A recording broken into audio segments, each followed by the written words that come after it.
Welcome to Autism Approved, brought to you by Enzymedica. Now here's your host, Kristin Selby-Gonzalez.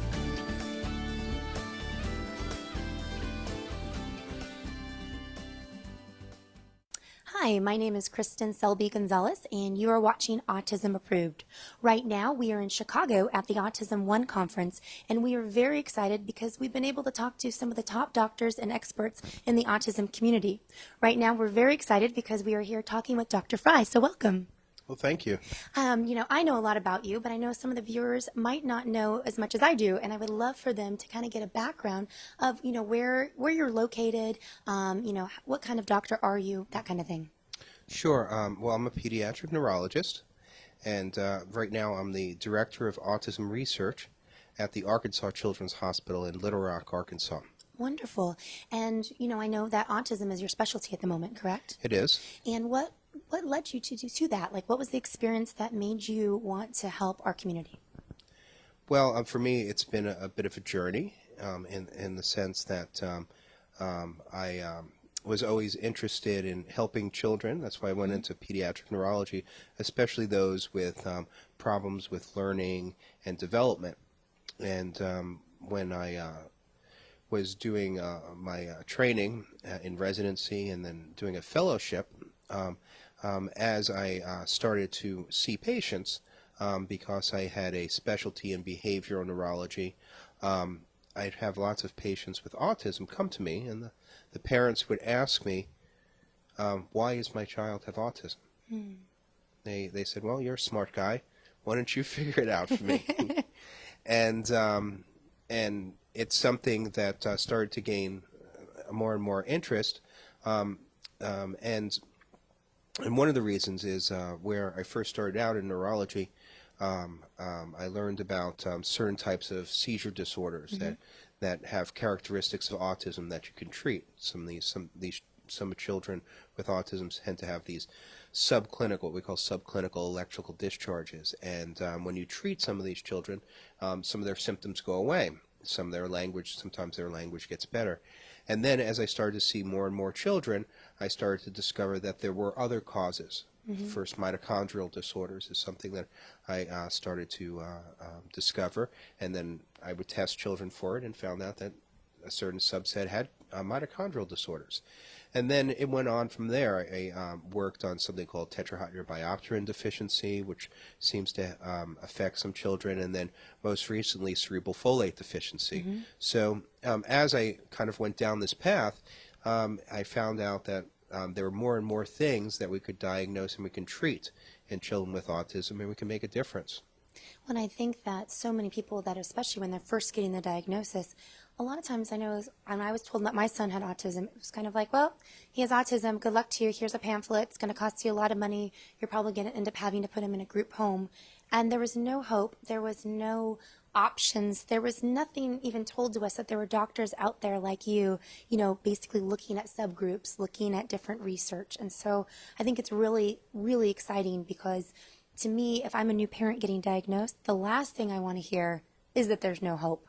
So bringing that, when I'm thinking about that, the families out there, I get this question asked a lot to me. My child's not yet diagnosed, but I'm concerned that they may be on the spectrum. What are some of the signs that we can let the viewers know if they're not yet diagnosed, but maybe they kind of have that feeling in their stomach that something's not right? What are some of the signs that you see of children that could be on the spectrum? Yeah, I mean, it's very tough because many of the symptoms that we think about that children with autism have, let's say stereotyped movements, well, children that are very young, 1 or 2 years old, will have certain types of some stereotype movements sometimes when they get excited, and it's normal at that age. So, sometimes things that you think about that are kind of autism characteristics may not be abnormal at a certain age. What you have to do is, if you suspect that there are symptoms that are consistent with autism, is make sure that your child's evaluated by a competent evaluator, and closely monitor the child to see that these concerns go away.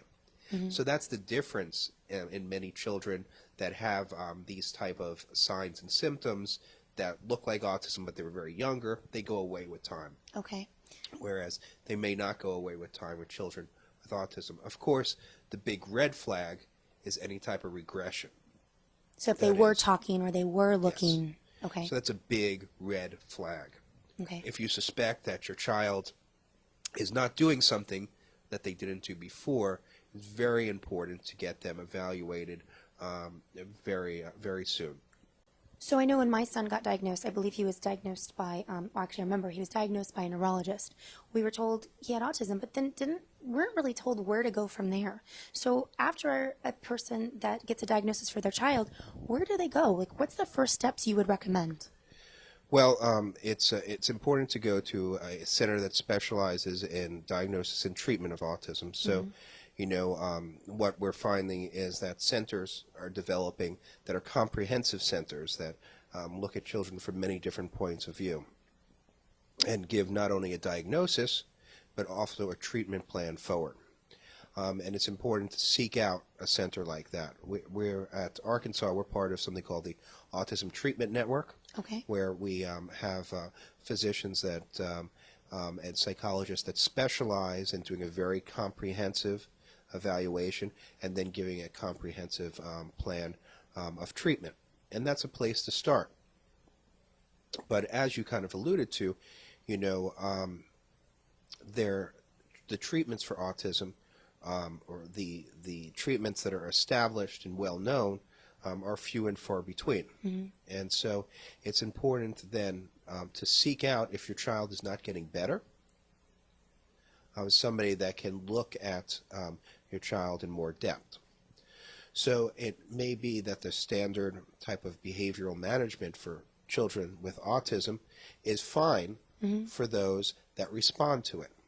But for those children that are not responding to standard behavioral therapy, it may be that they have some type of other underlying diagnosis. And it's important to go to a specialist like a neurologist mm-hmm. or a geneticist or a metabolic doctor or another doctor that specializes in this field to take a closer look.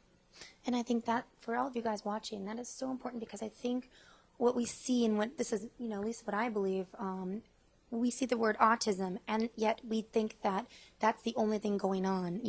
I'm thinking of my son. He had lots of, digestive issues, and he wasn't able to have a bowel movement. And we took him to a top doctor in Children's Hospital, and they basically said, oh, he has autism, so he's just holding his bowels, which we knew later was not the case. However, if you're a new parent and you don't know this, basically you don't know where to go. You feel completely lost. And I think we're so fortunate today. My son's 10, and 8 years ago when he was diagnosed, we didn't have as many centers as we have today. We didn't have people that would be comprehensive.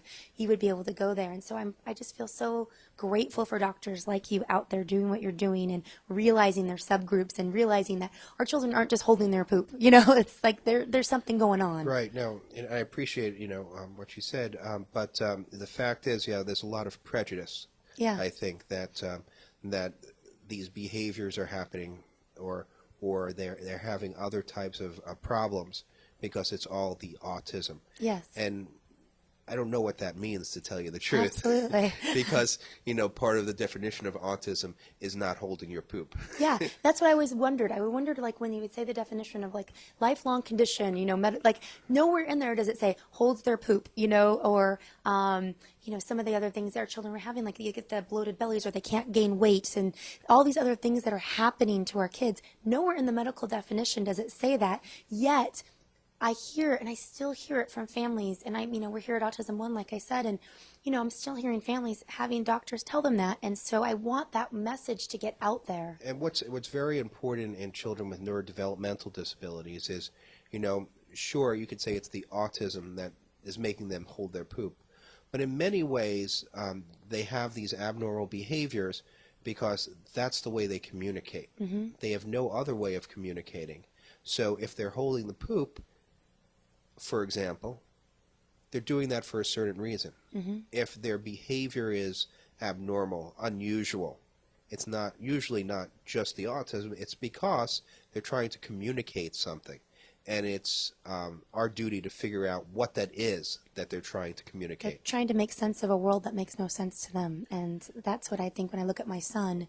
You know, thankfully he was severe and he's doing so much better. And, you know, when he would bite or he would try to hit, you know, we found out he was in a lot of pain and he couldn't talk. He couldn't tell us what was happening. As soon as we were able to help those issues and the pain went away, guess what? The biting went away. The hitting went away. But again, if you can't verbalize that and you can't tell somebody you're in pain, I imagine I would do the same thing, you know? So it's just so great that you're out there doing what you're doing, and I wish we had more time, but I hope people can find you. Where can they find you when they want to find clinics and they want to find comprehensive places like as you were talking about? Sure. Well, I'm at Arkansas Children's Hospital, and we've actually we're creating a very comprehensive autism program there. As I mentioned, we have an autism treatment network site, but we're also developing and have a what we call a multi-specialty clinic, where we have many different specialists, GI doctors, genetic doctors, metabolic doctors, neurologists, who work together and see the patient at the same time to make a comprehensive treatment plan. We're also developing both a basic and translational research center where we can start to conduct clinical trials to look for treatments and cures for autism. Oh my goodness, that's just wonderful. And what's the website if they needed to find you? Well, you can go to the Arkansas Children's Hospital website, or there's another website, the Arkansas Autism Alliance website, that we're in the process of revising and putting lots of current information on there, so you'll be able to contact us and know everybody that's in our center. Wonderful. Thank you so much for giving us this time. Well, thank you. And thank you guys for allowing us to bring hope into your homes. Until next time. Bye, guys.